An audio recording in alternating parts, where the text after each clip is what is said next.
No. Look at your ate, oh. She's very student. No, not like you. You should. What you giving? No. The program is about to start, oh.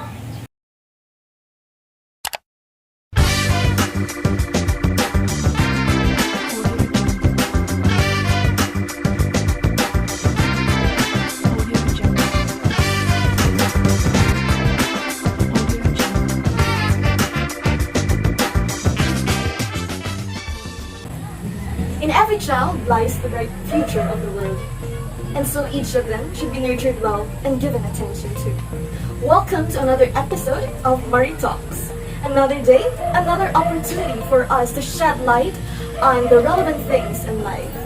Joining me here today are three educators who have been playing a huge role in molding the children's future and of the world. First up, let's welcome our guest. She holds a master's degree in teaching education. Miss Carlea, Tuerco, everyone! Hi! Hello! Thank you for having me here. It's such an honor. Yeah, thank you for coming to our show. It's our pleasure, actually. So, how have you been? I'm very much excited and very much nervous. Ah, great! Don't be so nervous. I'm the one who should be nervous here. Yeah, so let's get into business. Hey, sure. Yeah. So to start, Miss Carlea, let me ask you a question first. Since you were a teacher, I would just like to ask, what can you specifically do or contribute to help the school grow? Okay, so, well, you see, Jona, school is a social system. Yeah. So society in that sense is a system of customs, authority, and mutuality founded in a wee sense of belonging and similarity.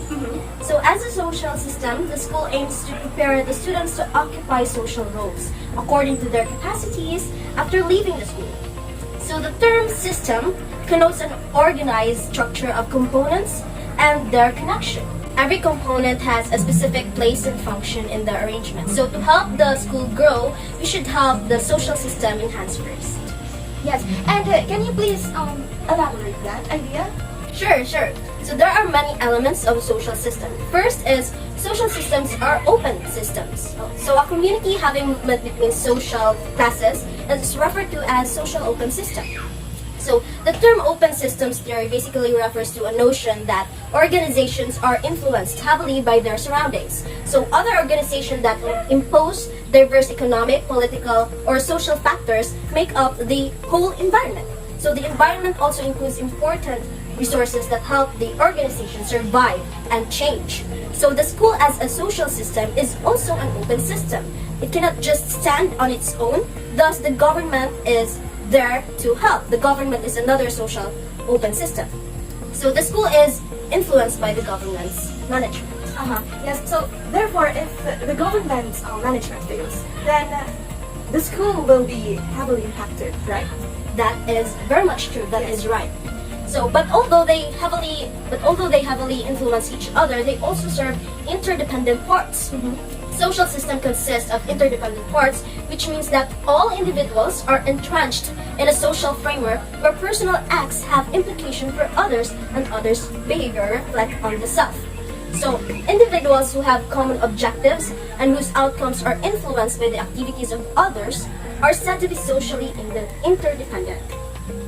Individual goal success are positively connected when a situation is cooperatively constructed. Individuals believe that they can achieve their goals if and only if the others in the group also achieve their goals. Now, there are more elements in social system. So another is social systems are goal-oriented. Student learning and control are just two of the main goals. But the central goal of any school system is the preparation of its student for adult roles. Schools are important organizations that prepare our children for adult roles. Their working mechanism has a strong effect on the quality of education. Schools play a vital role in preparing our children for adulthood.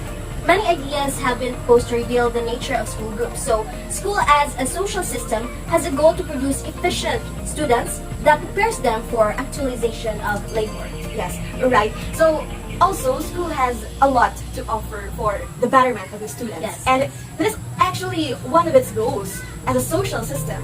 Am I right? Yes, that is very much true. Yes. In fact, in our school, we have a motto that goes, bring out the best in you. So which reflects our goal in as an institution. Right. So teachers act to actualize that belief, to really bring out the best in our students. No? That connects with the other element, which is the social systems are people. Teachers act on the basis of their needs, beliefs, and goals, as well as their roles. This also is applicable to the students. In order for the system to operate efficiently, students should also act according to their roles and responsibilities. Yes. And their responsibility is primarily to learn and to study, right? Yes, of course. Yes. Exactly. With that being said, social systems are structural. Structural. School systems have divisions of labor, Yes. specialization, and hierarchy. The school has roles that is generated by expectations, like school should be the source of different information, different practices, and different socialization. Yes. By that, we as part of the school and its system, we have different roles to accomplish, and we are structured to specific specialization that helps the system grow. Also, social systems are normative. Schools have formal rules and regulations as well as informal norms that prescribe appropriate behavior. Like many other social phenomena, social norms are unintended consequence of people's interactions. This has been indicated that social norms should be viewed as a type of social interaction grammar. Do you agree about that? Yes, I totally agree. Miss Carlea, in grammar, there are certain rules to follow, right? Yes, And I believe that as a social system, the school as well adopts rules. Therefore, following certain norms as well. Yes, exactly. And so what happens if you don't follow the rules? Of course, there will be sanctions. Social systems are sanction-bearing. Schools have formal mechanisms such as expulsion, suspension, termination, tenure, and promotion, as well as informal sanctions that include the use of sarcasm, ostracism, and ridicule. In response to someone's behavior, a social sanction is a societal reaction of approval or disapproval. Social sanctions impose a socially acceptable norm of behavior which is necessary for society to self-regulate and sustain order. Social cohesiveness and collaboration are dependent on social sanctions, which are necessary for organizations, social groupings, and society to work effectively collectively. With that, we can say that social systems are political. Schools have power relations that affect administrator and teacher activities. What we act and do have distinctive effects that determines equivalent sanctions, thus it also affects the administrator and teacher's activities. Additionally, social systems are conceptual and relative. There are social systems within a social system, but they are relative to each other. For one purpose, a classroom can be considered as a social system, but for other purposes, the school or school system may be viewed as a social system itself. And lastly, all formal organizations are social systems, but not all social systems are formal organizations. To define formal organization, it is a social system with clearly defined responsibilities, objectives, and customs that operates on a division of work and a clearly established power of hierarchy. Meanwhile, informal organizations do not need lines of authority structures or well-defined internal procedures. An example of a formal organization is a school, government. Those are formal organizations. An informal social system is within friends and peers. Yeah, so what a wonderful discussion, no? Thank Miss you. Carlea. Thank you. But do you mind if I ask a question? No, not at all. Yes. So there are many elements in a social system, Yes, right? yes. But are there different systems that coexist? Yes, actually there are four systems or other systems. Namely structural system, cultural system, individual system, and political system. So to start, structural system is comparable to that of organizational forms. Organizational conduct is governed by administrative ideals. Positions in a hierarchy describe roles that are generated from those expectations. The organization is the consequence of the division of labor, which allocates responsibilities to specialized persons. And next one is the cultural system. The social and cultural systems are intertwined. It implies that a cultural system brings together diverse members of the community based on their cultures, traditions, beliefs, and so on. Right. Culture evolves from the interaction between people inside a system, similarly to how informal organizations develop. All social systems have this as a natural conclusion.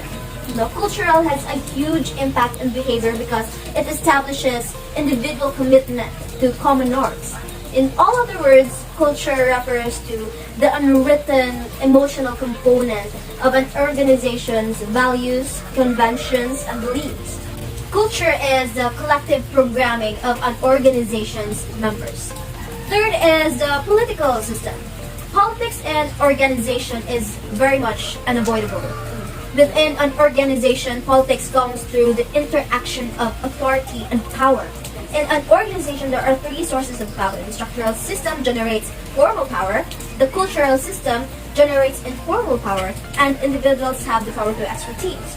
Politics is the process through which some people utilize their power to further their own goals. Lastly is the individual system. Each person's wants and beliefs influence their conduct in unique ways, right? Individual demands and aspirations are more flexible and adaptive to formal positions than organizational standards, allowing for more freedom in conduct. According to their actions, people understand their roles. In fact, Hoy and Miscal 2005 assert that the combination between administrative standards and specific needs shapes social conduct, which supports Rezil and Duba's 1975 theory. Right. So very well said, no? Yes, Miss Carlea. Thank you so much. That was a very informative one. Very welcome. Very fruitful discussion. Yes, thank you. Thank you. We look forward to having you again. Thank you. I'm looking forward to collaborate with you. Yes, sure. Again, thank you so much, Miss Carlea. It's our pleasure, really. It having is you my here. pleasure too. Thank you. Thank you. We'll see you around. Thank you. Thank See you. Alright, again, that was Carlea Tuerco, everyone. And now I believe it's time for us to have our second guest. Welcome. Another master teacher to talk with us about the key elements of school as a social system. Let us welcome Miss Kathleen Lamosa. Hi, Miss Kat. Hello. Let us meet, please. Thank you. Thank you for coming to our show. It's a pleasure. Yeah, we are very much honored to have you here. Yeah. How are you now? I'm very much fine. How about you? Yeah, I am pretty much fine too. That's good. Miss Kathleen, in some countries, mostly in Eastern and Central Europe, there are specialized schools of fine arts, like music, dancing, and even sports that have their own specific structures, different from the structures of general and vocational education, right? So what can you say about that? In that matter, structure is one way to look at in every school system. Yes. It is the foundation in which the school system is built. It defines some of the most important school characteristics like school, entrance age, compulsory education, duration of different school levels, system subordination, and internal correlations. So for internal correlations, you mean the curricula, the syllabi, and even textbook contents depend on the structure, is that it? Yes, exactly. Because the structure is the most conservative aspect. In fact, structural reforms are rarely done, and when they do happen, policymakers usually act after long debates. Considerations and experiments have been undertaken rather. Right. So, how can we say that the structure is, visible and easy to understand by students? We have to put in mind the bureaucratic roles in which divided by the position of principal, Yes. teacher, and student. So, how the individual becomes one of the key elements of school as a social system? So it is one because people themselves bring the individual's needs, beliefs, and a cognitive understanding of the child regardless of their position. Yeah. So, what you're trying to apply is that, they develop the skills needed to succeed in an ever-changing environment, ever-changing dynamic environment. True. These schools customize learning to individual students, taking advantage of advances in technology as they do so. Yes. They also provide opportunities for students to explore careers and nurture their talents and interests, including through partnerships in their communities. Yeah. So, Miss Kathleen, we have actually something for you to watch. Schools with positive culture have strong policies that address bullying, inclusion, and diversity. More than one people, like all the migrants together, is more powerful than just one person making a change. In a school with a positive culture, you see the celebration and acceptance of all kinds of students. So now, Miss Kathleen, how can you actually demonstrate culture as, being diverse and participating in our interactive social processes? That being asked, I think affecting long-term changes in schools requires changing the attitudes and beliefs of teachers about their professional activity. For instance, if teachers have seen potential being a teacher by way of conducting the lesson properly being so unique and effective, they may be given opportunity to be a speaker in which they have to respond positively. Right. Yeah. Set aside the fear and anxiety because it's for the benefits of the learners and all they have acquired is to be shared. Early 1990s, it's really, I think, difficult to overstate the enthusiasm for change. This is the period when, Francis Fukuyama was talking about the end of history, by which he meant that liberal democracy was sweeping the world. Yes, Miss Kathleen, may I just ask, how should the teachers navigate our nation's foreign politics? And do politics belong in the classroom at all? Or should schools be safe havens from never-ending partisan battles? I think schools ought to be political place, but not partisan ones as in today's highly polarized society. Teachers can walk that very fine line. And can teachers use controversial issues as learning opportunities? And if so, to teach what? And then the really sticky question: should teachers share with the students their own, own political viewpoints and opinions? How come the teachers can share with students on political viewpoints? Yes, not that explicit, but the book says when teachers are teaching about issues, immigration or same-sex marriage, they are also teaching students how to have these discussions. They're teaching the process of democracy. Yeah. Alright, so this time, Miss Kathleen, I believe we have another video to watch. Yes? Yes. Today, with 180 known elements, it is widely regarded as one of the most significant achievements in science. Rezil, can you recite them? Yes, ma'am. H for hydrogen, H for helium, and Li for lithium. Very good. How about you, Carlea? B for beryllium, B for boron, and C for carbon. Okay, very good. Now, Miss Kathleen, in that video, how can the consequences of teaching and learning be established in a classroom, effectively? During my first few years of teaching, I was taught of two kinds of consequences, the reinforcement and the punishment. Reformer strengthens or increases frequency of behavior, while the latter weakens or suppresses behavior. Be careful not to confuse punishment with negative reinforcement, no matter how you reinforce. If you're reinforcing, you're strengthening behavior.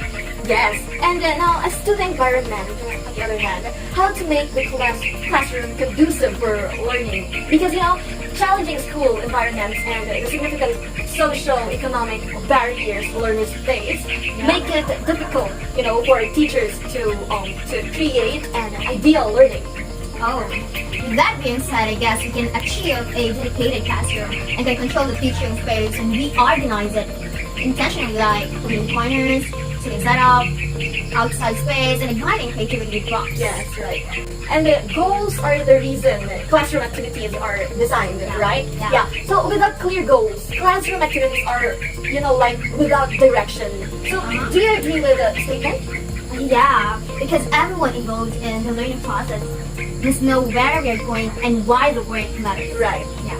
The outcomes are used as an anchor to guide the choice of instructional activities, materials, practice assignments, and assessment tasks rather. The goals must be used to prompt self-reflection and goal setting. Thus, students can use the performance indicators and learning objectives to reflect upon their own progress and set goals for growth. Yes. Very well said. And now, Miss Kathleen, don't you think in a social system, the triggering mechanism is, what we call the feedback loop? When we say a feedback loop, it is a part of a system in which some portion of that system's output is used as input for future behavior. It is a cause-effect sequence of an event that is responded to based on recognition of an outcome, and that data is used to inform future decisions in similar or analogous situations.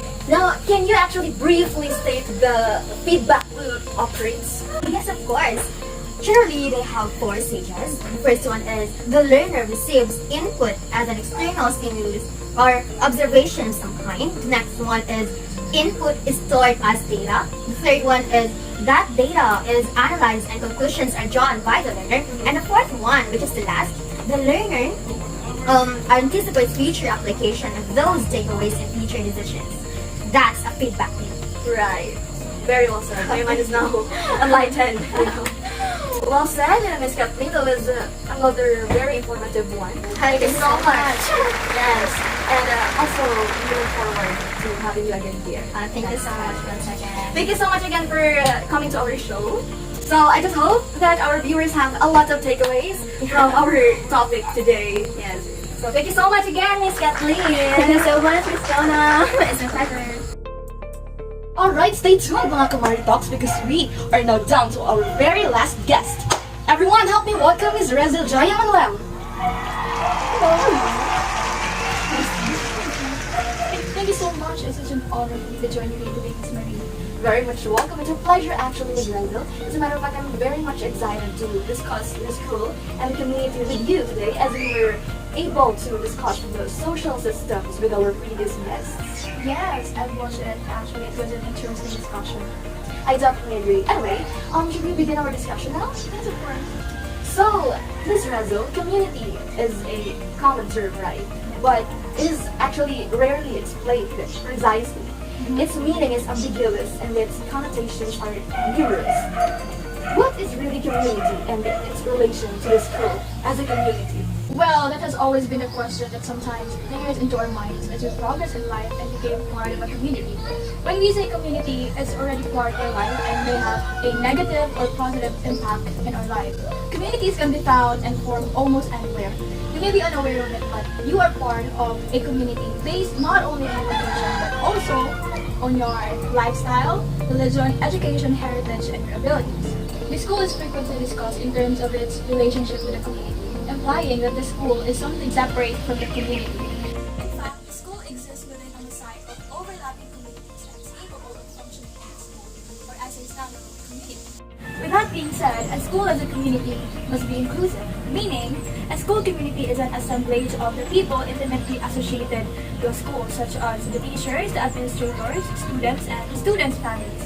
It needs a strong leadership and broad participation because it is an interactional collaboration that begins at the center between the principals and teachers and expand concentrically to include parents and even local businesses. Let me just add up on that. So when we actually say community, it consists of members that aspire for a common goal. So to achieve its aspirations, each one relates among others and will conform to the rules and regulations established in that certain circle. Likewise, school is also a community, you said it right, in which learning is its primary goal. So school as a learning community pertains to the function of the school in molding its members for a great purpose, which can be a game changer to the society. As such, students who are one of the members of the school community are considered as the agents of change. They are the ones who will then play much bigger roles in attaining social change. Yes, exactly. Now, you have actually mentioned that schools must be inclusive, right? So, what do we expect when we say the school is inclusive? If schools are inclusive, managers and administrators must recognize that their school is a community within a community. Members of the school will represent the beliefs and values of their local community through the actions, behaviors, and attitudes of pupils, teaching and non-teaching staff, parents, and governors. For example, the class will be having a performance and the final due date is finally settled. In order for the production to be presented, all of the scenery, the costumes, and the props must be finished. And in order to include the community, you will need to provide the community a date to complete the performance. This, in my opinion, is an excellent example of a school acting as a community. This example depicts the entire class and school working together to achieve a common goal. They are working to achieve something significant.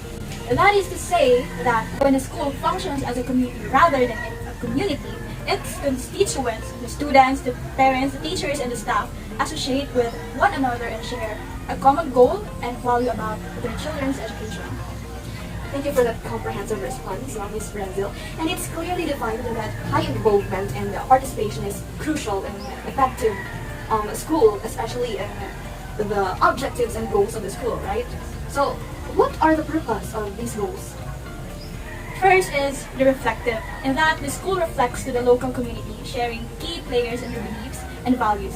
Second is individual. Each member here, such as the teachers, the students, the parents, and the administrators, and such will have their own identity with personal goals and objectives. And lastly is the collective.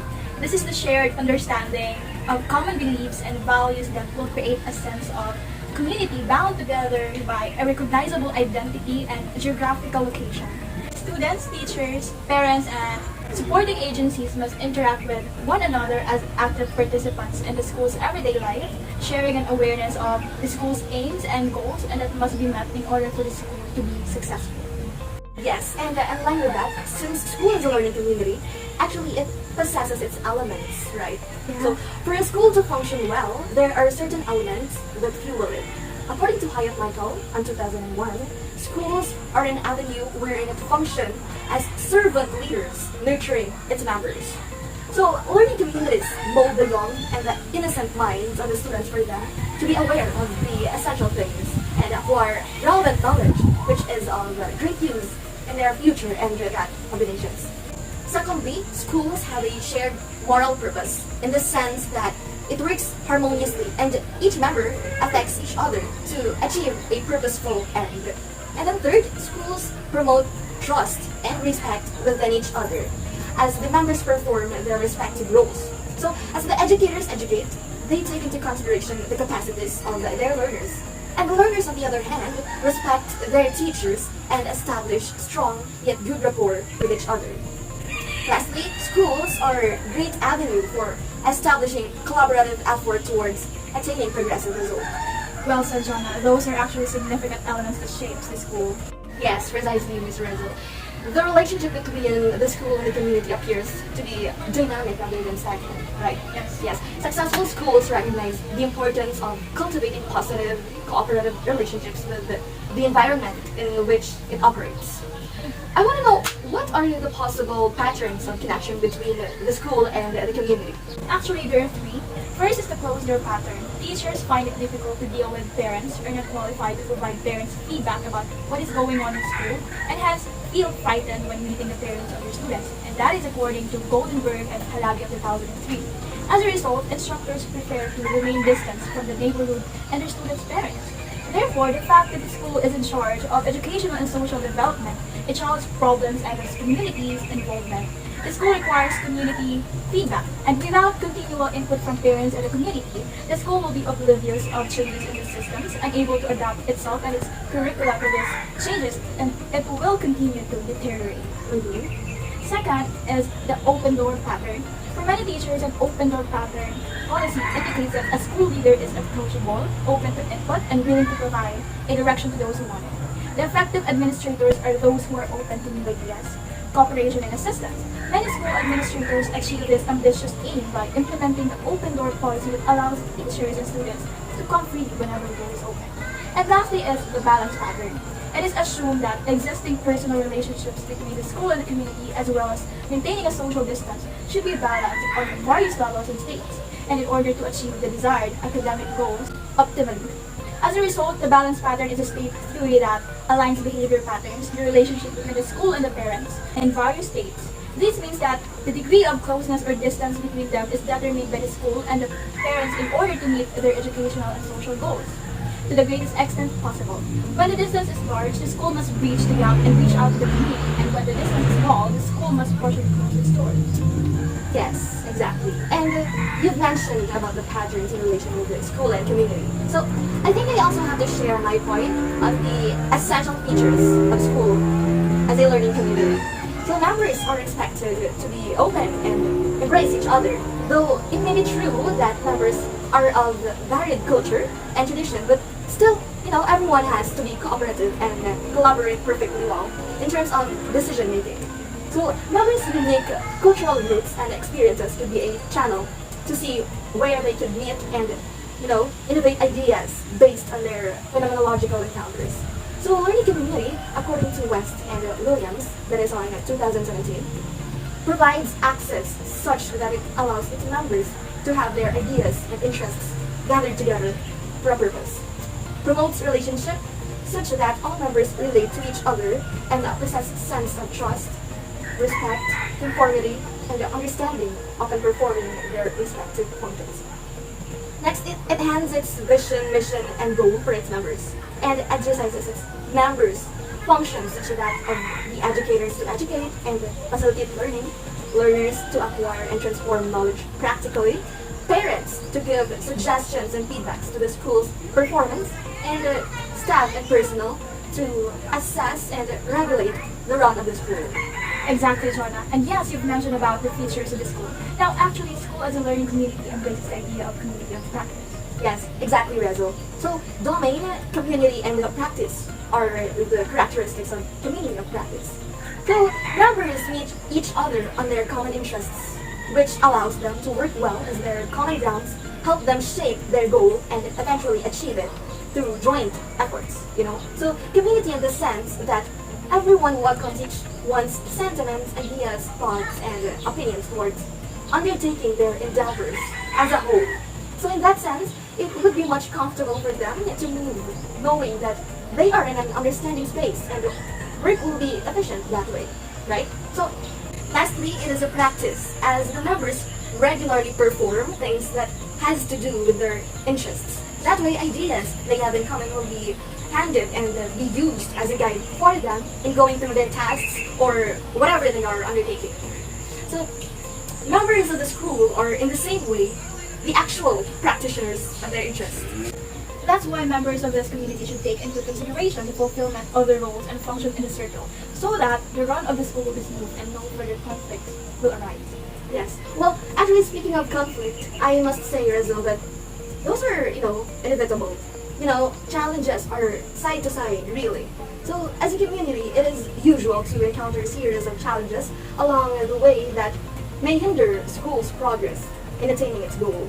So, as such, the Department of Education actually create a strategy to respond to barriers like that. There's this policy that DepEd implemented called School Action Learning Cells, or what we call SALC. So, learning action cells, in particular, are the teacher leaders responsible for resolving challenges that the school may come to face in any way possible. So, they conduct regular sessions to talk things over and, assess as to how they are going to intervene or aid the challenges that the school faces. In relation to that, teachers are to be equipped with sufficient knowledge and critical abilities to see to it that education is religiously delivered to the students and that they perform their roles and responsibilities justly and effectively. Moreover, this policy also innovates the traditional way of teaching. It embraces the modern day teaching in which available resources are utilized and that learners are usually being centered in the face of learning. So, in addition, professional learning community, or what we call the PLC, is composed of teachers that envision an improved performance of the teachers in teaching and a better level of academic performance for the learners as well. So, all in all, everything under this SLAC is designed to ensure that teachers are integrating effective strategies in instructing the learners and delivering them effective education. And in that sense, learners will acquire quality education, which is significant not just for their own future, but also in their contribution in building the nation as well as in reforming it. Right. There are lots of knowledge and thoughts to ponder from this discussion. I had fun really talking about this matter with you in the show. We can really see the beauty and relevance of school in its very sense and its impact in society. Yes, of course, Rezil. And I just hope that our audiences and viewers were also able to acquire essential knowledge. Because personally, I was really enlightened with the concepts behind this social systems in general and everything that has to do with school. With that, I thank you so much for spending your time with us and for sharing our important information as David discussed.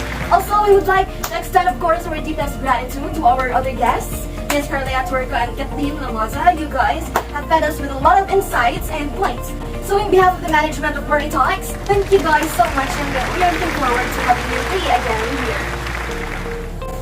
Children are our nation's hope, and so they are to be shaped well, and school must respond to the call. This has been Jona Nesperos, and this is MARIETALKS. See you again in the next episode, mga ka-MARIETALKS!